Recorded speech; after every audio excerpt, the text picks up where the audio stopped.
In this session, we're going to learn about the freezing panes concept in an Excel workbook. Now, I have a situation right now.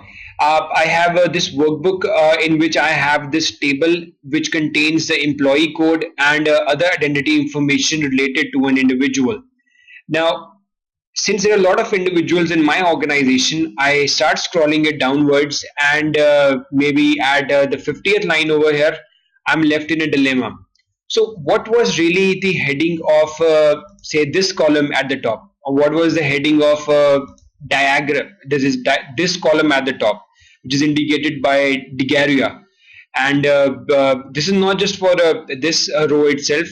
I can go to any row and I'll be faced with a similar kind of a situation that I will not be able to know what really lied at what was the really meaning of this column which I gave at the top.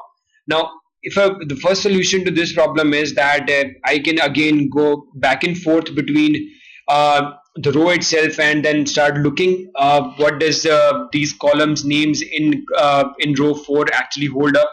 But this is a whole tedious problem because I may have thousands of employees in my organization, and if they are listed like this in this table, it will become a whole lot of a tedious job to first go to the employee and go on to the row 4 itself and see what did the column actually mean. Now, Excel provides you with a functionality called the freezing panes functionality, and it lets you remedy this situation. To access it, you need to go on to the view tabs over here, and it is lying right over here underneath the Windows tab over here, the freeze panes. And to apply a freeze pane concept, let's just simply select the column next to the one which we want to freeze, and then click on this freeze panes button over here. Now what will happen is when you scroll downwards now, every column that existed between 1 to 4 has now been frozen, and you can go ahead and scroll each and every value over here and still you will be able to identify what did these things meant, what were the names of these columns in the first place. And if you are done with scrolling these things and you eventually want to unfreeze the whole thing, you need to go on to this freeze panes again and then click on unfreeze panes.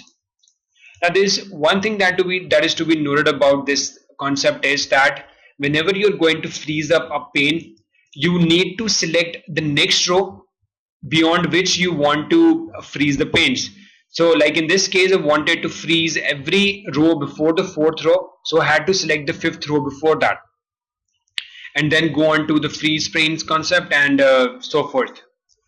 And in this tab we have even two more options, which is the freeze top row and the freeze first column also.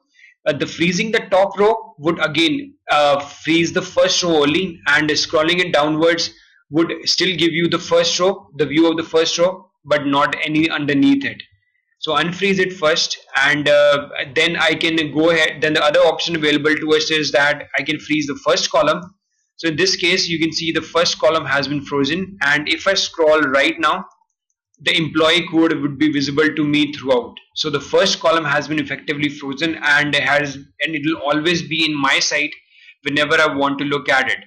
So this is an amazing functionality by Excel, and it helps you view your column values whenever you have to scroll left or right in Excel workbook. So this is all about freezing panes in Excel. Thank you for watching.